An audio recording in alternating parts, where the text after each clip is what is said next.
dapat nang mag-resign itong si Sara Duterte as Vice President because she has lost the moral ground to sit as the Vice President of this country. Dahil sa laki ng kanyang mga kasalanan, magmula pa doon sa mga intelligence funds at confidential funds na talaga namang halatang-halata na wilaldas lang niya.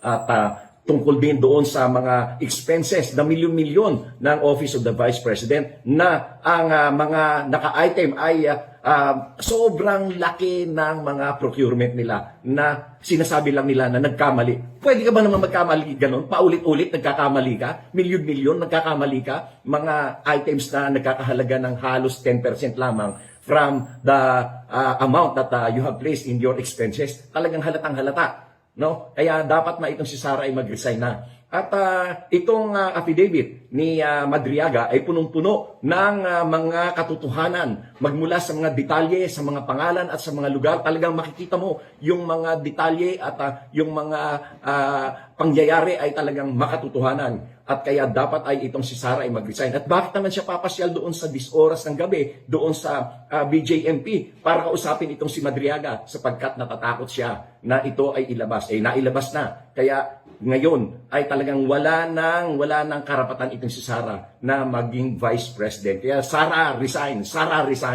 Dapat nang resign. Dapat nang mag-resign itong si Sara. Alam mo, Sara, oo nga.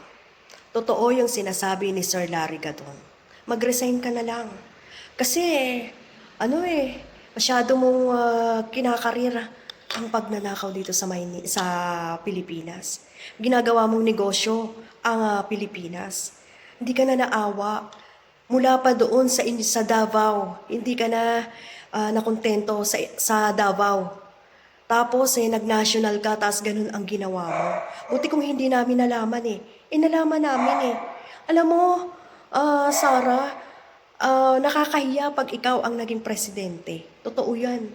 Hindi ba, mga DDS, hindi ba kayo naniniwala na yung patong-patong na ebidensya at napakakapal na ebidensya kay Sara Duterte ay totoong lahat yan?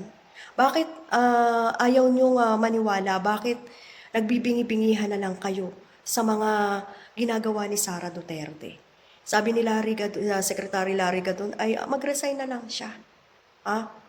Oo, mag-resign ka na lang para hindi masyadong nakakahiya. Kasi kung mai-impeach ka pa talaga, mas nakakahiya. Katulad ngayon, marami na namang umuugong-ugong, marami na namang chismis na ang Congress ay hindi itutuloy ang impeachment sa'yo. Maraming hindi pipirma. Siyempre, may mga DDS din dyan na naapektuhan ng flood control na to. Nabulgar ang kanilang mga pagnanakaw. So, hindi na naman sila pipirma. Malamang sa malamang, parang may haharang na naman sa impeachment mo. Mag-resign ka na lang. Alam mo kung bakit, Sara? Noong pa man ay gusto mo na maging presidente. Kaso nga lang, hindi ka talaga tanggap ng tao. Ewan ko ngayon kung tatanggapin ka pa ng tao. Marami na nga kayong ginagawa para lang bumango yung pangalan mo. Pero anong nangyayari? Bukas na ang isip ng tao, lalong-lalo na ngayon na nakulong na ang ama mo. Noon pa man hindi ka tanggap na maging presidente. Di ba sabi nga, ang survey noon ay pang-apat ka lang. Gustong-gusto mo noon na mag-presidente pero pang-apat ka lang. Lalo na ngayon, ano ang inaasahan mo ngayon? Kaya mag-resign ka na lang, Sara. Galit na galit sa'yo ang tao yan. Si Secretary Larry Gadon, dating DDS yan. Talagang saludong-saludo yan sa tatay mo. Pero ngayon, isinusuka ka. Nasusuka sa'yo sa mga ginagawa mo. Na kitang-kita na nga. Kumbaga sa huling-huli ka na nagnakaw pero nagdi-deny ka pa rin. Tangging kamatayan ka pa rin. Kawawa ang taong bayan sa iyo. Kawawa ang taong bayan sa inyong mga Duterte. Grabe ang pagsisinungaling nyo. At isa pa, wag niyong gawing negosyo ang Pilipinas. Maawa naman kayo. Wala na bang natitirang konsensya diyan sa kalooban niyo? Wala na ba talaga kayong konsensya? Sara Duterte. Kaya tama si Larry Gadon sa kanyang mga binibitawang salita. Magbitiw ka na lang kesa sa ma-impeach ka. Kasi kakahiya ka na naman, ipapakita mo na naman sa taong bayan na ayaw mo na naman magpa-imbestiga, ayaw mo na naman magsalita tungkol sa mga inaakusa sa'yo. Nakakahiya yun. Dahil kung wala ka talagang kasalanan, taas na o ka na a-attend dyan kung saan man ang impeachment court na yan. Sa Senado man yan o sa Congress, a-attend ka dapat yan at sasagot ka. Pagtatanggol mo dapat ang sarili mo. Kaso, hindi ka sumasagot. Anong gusto mo? Ikaw ang ini-impeach tapos iba ang a-attend sa hearing mo? Anong klase yan? 'Di ba? Maawa ka naman sa Sara Duterte kahit dilawan, ayaw na sa'yo. Okay, so Sara, alam mo kung meron kang natitira pang kahihiyan, ay mag-resign ka na lang talaga. O kung ayaw mo naman mag-resign, sige, hintayin mo na lang yung impeachment mo at sana harapin mo na ngayon ang impeachment mo. Okay? Dahil sawan-sawa na kami at ang mas maraming tao, tandaan nyo yan, mas maraming tao ang gusto at talaga namang gustong ma-open yung impeachment mo.